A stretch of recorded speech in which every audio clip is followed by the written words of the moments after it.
बना रहे थे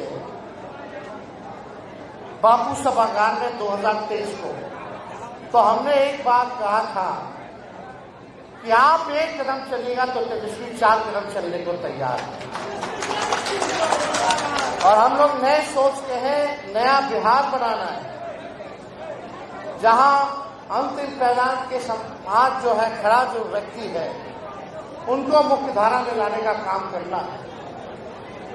हमारी लड़ाई बेरोजगारी, गरीबी, महंगाई की है और इसमें हमको आप लोगों का साथ चाहिए। और आप सब लोगों ने पिछले चुनाव में साबित कर दिया कि आप लोग जो है एकदम संविधान बचाने के लिए, आरक्षण बचाने के लिए, सामाजिक न्याय के लिए आप लोग गोलबंद होकर के आप लोगों ने वोट देने का काम किया। इसके लिए हम आप लोगों को धन्यवाद देते हैं। आगे हम लोग जो है सारी चीजों को देख रहे हैं, कौन कहां साजिशों का अंबार लगा रहा है, झगड़ा लगा रहा है। बीजेपी का केवल एक ही काम कि अपने लोगों को जगह पे बैठा दो और पिछड़ों में जो है लड़ाई लगवा। आप उनकी जो साजिश है, जो चाल है, जो लड़ाने का, अब वो चलने वाला नहीं है। हम सब लोग जागरूक हैं और उनके चाल और चरित्र को हम लोग अब पहचानते हैं। आरक्षण लगातार जो है, जब उप मुख्यमंत्री बने, लगातार हम लोगों की लड़ाई थी कि भाई जातीय जनगणना होनी चाहिए। हम विधानसभा में नेता प्रतिपक्ष थे, हमने विधानसभा में प्रस्ताव रखा, मुख्यमंत्री थे, बीजेपी के लोग थे, हर दल के लोग वहां उपस्थित थे कि भाई केंद्र सरकार ने पार्लियामेंट में मना कर दिया है कि वो जातीय जनगणना नहीं कराएंगे, तो एक बार हम सब लोग, बिहार का जितना दल है, नेता है, चलिए प्रधानमंत्री जी से मिलिए और आग्रह कीजिए कि भाई जातीय जनगणना होनी चाहिए पूरे देश में। दूसरा प्रस्ताव हम लोगों ने ये रखा था कि अगर भारत सरकार, नरेंद्र मोदी जी मना कर देते हैं तो बिहार सरकार अपने राज्य में अपने खर्च पर जाति आधारित गणना कराने का काम करेगी। हम लोग सब लोग हैं और हम तो हमारे चाचा को बोले कि भाई आप ही के नेतृत्व में चलेंगे, हमको कोई दिक्कत नहीं, लेकिन ये काम होना चाहिए। सब लोगों ने स्वीकार किया इस प्रस्ताव को और हम लोग सब लोग गए जाति जनगणना के लिए, प्रधानमंत्री जी से मिले, अपनी बात को रखा। प्रधानमंत्री जी ने बोला कि देखेंगे और 2 दिन बाद मना कर दिया कि कराएंगे ही नहीं। इतना डर गए प्रधानमंत्री कि जाति जनगणना तो छोड़े, कोई जनगणना ही नहीं करा रहे। 21 या 22 का ड्यू डेट था, होना था जनगणना, अभी तक 24 आ गया, अभी तक गिनती भी नहीं। सरकार बदली और हम लोगों का सदन में, सड़क पर लड़ाई रहा।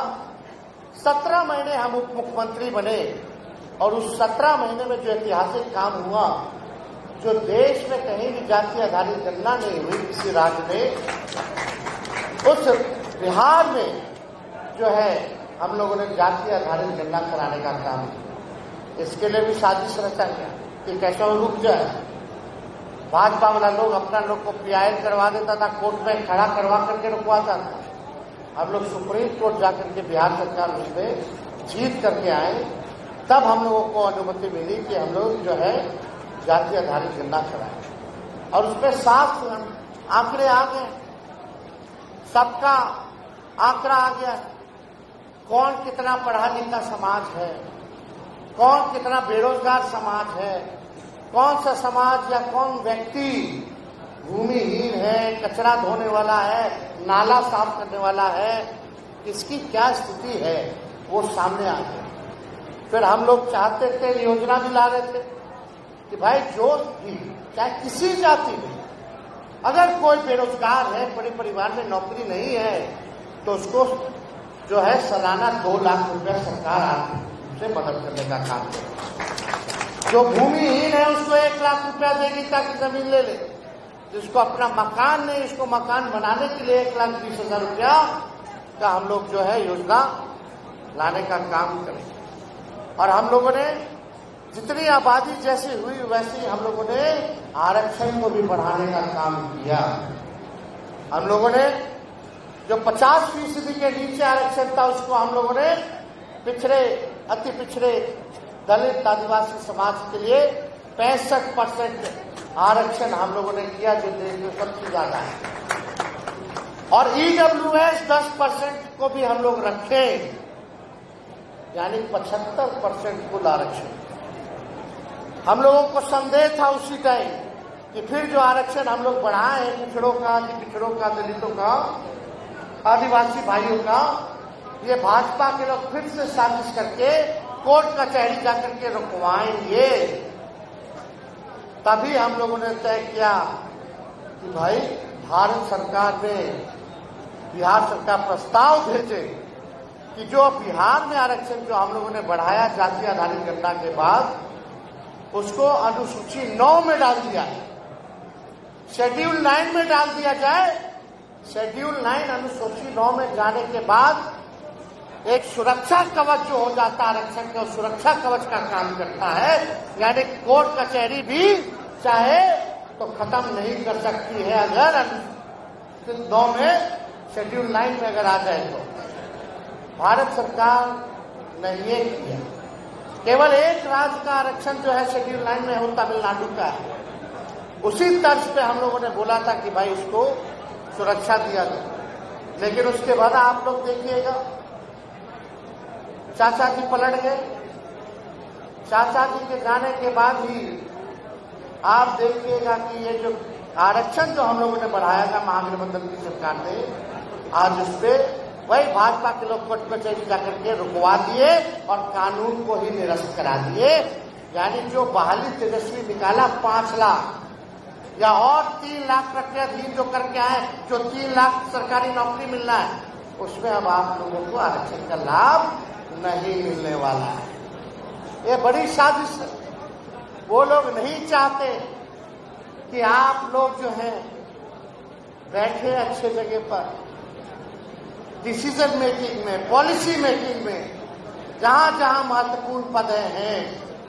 ये लोग नहीं चाहता कि पिछड़ा समाज के लोग जो है वहां बैठे। ये भाजपा के लोग चाहते कि अपने लोगों को ही बैठाया जाए और पिछड़ों में लड़ाई लड़वाते रहो, बांटते रहो और राज करते रहो। आज सब आप लोग यहाँ आए हैं। हम लोगों ने 1 दिवसीय धरना भी दिया।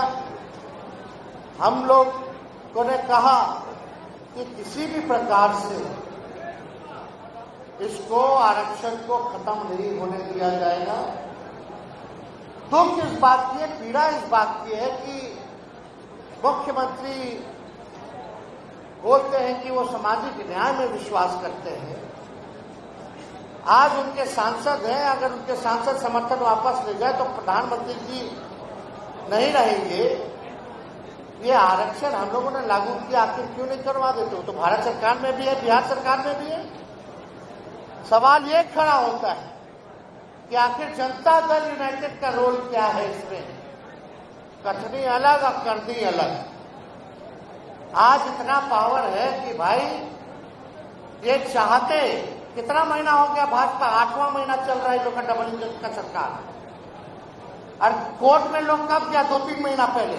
अगर इनके मन पाक था, साफ था, तो ये लोग पहले ही कोर्ट में जाने से पहले ही शेड्यूल 9 में आरक्षण को डलवा देते, ताकि जितना सरकारी नौकरी होगा, आरक्षण होगा, या शिक्षा संस्थानों में एडमिशन होगा, उसमें पिछड़े अति पिछड़े दलितों का लाभ होता, आदिवासी भाइयों का लाभ होता।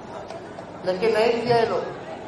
और आज आप लोग यही कहने आए हैं कि इस लड़ाई को हम लोग छोड़ने वाले नहीं, चाहे जितना हम लोगों को गाली देना हो, बदनाम करना हो, आपकी लड़ाई को तेजस्वी और लालू जी और राष्ट्रीय जनता दल लड़ने का काम करेगा। ये कोई अकेले मेरी लड़ाई नहीं है, एक व्यक्ति की लड़ाई नहीं है, ये पूरे समाज की लड़ाई है। यही जगदेव बाबू कहते थे, जिसकी जितनी संख्या भारी उसकी उतनी हिस्सेदारी। आज के दिन तो कम से कम अपना हिस्सेदारी लेने के लिए हम लोगों को खड़ा रहने की जरूरत है, लड़ाई लड़ने की जरूरत है। जो सोवत है वो खोवत है।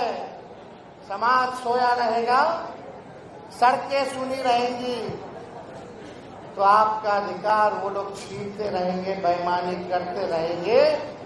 जो सदियों से मलाई खाते रहते थे वो आपको मलाई छीन करके तो खैबे करेंगे, मट्ठा भी नहीं देने देंगे आपको पीने के लिए। ये हकीकत है। आज आप सब लोगों को जागरूक होने की जरूरत है। खास तौर पे जो नए समाज, जो नए लोग, उनको जगाने की जरूरत है, क्योंकि लाभ उन्हीं को होने वाला है। सरकारी नौकरी भी उसी का, पढ़ाई स्कूल कॉलेज में एडमिशन भी उसी का, हर चीज में उसी को फायदा होने वाला है।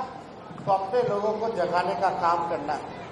और अगर आप लोगों का साथ होगा तो चाहे प्रधानमंत्री हो, भारत सरकार हो, उन लोगों को घुटने पर टिकाने का काम करेंगे और अपना अधिकार लेने का काम करेंगे। तो आप सब लोगों से ज्यादा समय ना लेते हुए, और हम राष्ट्रीय अध्यक्ष लालू जी को धन्यवाद देते हैं। अगर इनका मंडल कमीशन लागू करने में जब मुख्यमंत्री बने तो भारी योगदान रहा, जिससे सभी पिछड़े समाज, पिछड़ा समाज, दलित समाज, आदिवासी समाज को मुख्यधारा में आने का मौका मिला। सीना ठोक करके लालू जी ने आवाज दिया।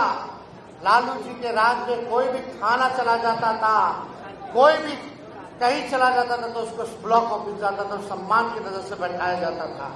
आजकल अफसरशाही इतना हो गया है कि किसी को नहीं पूछता।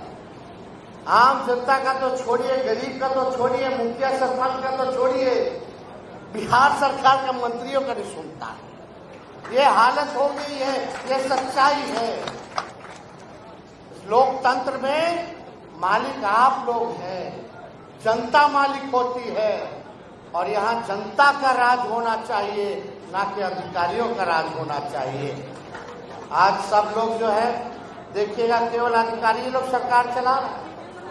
5-6 लोग जो है, 1-2 मंत्री अपने फायदा के लिए सब काम कर रहा है। लेकिन आप सब लोग देखे होंगे कि भाई कोई भी परिस्थिति आए, राष्ट्रीय जनता दल ने सामाजिक न्याय और धर्मनिरपेक्षता के अपने विचार पर कभी किसी से समझौता नहीं किया। समय समय पर सब दलों ने, भाजपा आरएसएस से समझौता किया, लेकिन लालू जी ने, इस पार्टी ने आज तक अपने विचारधारा से समझौता नहीं किया। आज तक भाजपा के आगे घुटने नहीं थे। लालू जी ललकारते रह गए भाजपा के लोगों को, आरएसएस के लोगों को। लेकिन वहीं दूसरा पल एक देखने को मिला, कुछ लोग प्रधानमंत्री का गोड़ भी छोड़ने को तैयार हो गए, जो कहते थे खाली खींच लेते थे कि नहीं बनने देंगे, लेकिन हम लोगों ने तस्वीर भी देखा। क्या स्थिति हो गई है भाई? कहाँ हम लोगों का समाजवाद का नाम लेकर के इस तरह का काम करते हैं? तो ये बात तो हमको ठीक नहीं लगा, दुख भी हुआ। खैर जो भी थे, खैर आप लोगों से हम यही कहना चाहते हैं, ये लड़ाई हम लोग लड़ेंगे और इस लड़ाई को हम लोग आगे बढ़ाएंगे। और 10 तारीख से आप सब लोगों को पता है कि कार्यकर्ता संवाद करने के लिए हम बिहार के हर जिले जाएंगे, जिसमें कि प्रथम चरण जो है समस्तीपुर, दरभंगा, मधुबनी और मुजफ्फरपुर। उसके बाद नवरात्र के बाद पूरा फिर, क्योंकि नवरात्र रहेगा तो उसके बाद जो है दूसरा चरण, तीसरा चरण जाकर के हर एक पार्टी के वर्कर से, कार्यकर्ताओं से बात करेंगे। और हमारी कोशिश होगी कि आने वाले चुनाव में सभी समाज के लोगों को हम लोग मौका दें चुनाव लड़ने का, सभी समाज के लोगों को। देखिए, हम जो कहते हैं वो काम करके दिखाते हैं। हम कहे थे 10 लाख नौकरी देंगे, लेकिन उप मुख्यमंत्री रह के 5 लाख नौकरी दिलवाए। चाचा जी कहते रह गए, कहाँ से लाएगा पैसा? अपने बाप के पास से लाएगा। हमारे रहते कैसे मिल गया फिर नौकरी? 3 लाख और प्रक्रिया धीरे कराते हैं। बापू सरकार बंगाल में हमने कहा था कि आप 1 कदम चलिएगा, हम 4 कदम आगे बढ़ेंगे। उस हिसाब से हमने लोकसभा में टिकट भी बांटने का काम किया। और अभय कुशवाहा जी को लोकसभा का राष्ट्रीय जनता दल का नेता भी हम लोगों ने बनाने का काम। तो लालू जी ने तो सबको बनाया। इनके सरकार में जब मुख्यमंत्री रहे तो कई विधायक इन्होंने बनाए, कई लोगों को मंत्री बनाया, लेकिन कुछ लोग स्वार्थ के लिए बदनाम करते रह गए। अब हम सब लोगों को गोलबंद होने की जरूरत है। अब यादव भाई या कुशवाहा भाई में लड़ाई नहीं होगा। एक भाई बन करके अधिकार और पिछड़ा समाज को, अति पिछड़ा समाज को, दलित अल्पसंख्यक समाज को दिलाने का काम करेगा। तो आप लोगों का इस लड़ाई में साथ है कि नहीं, हाथ उठा करके बताने का काम कीजिए।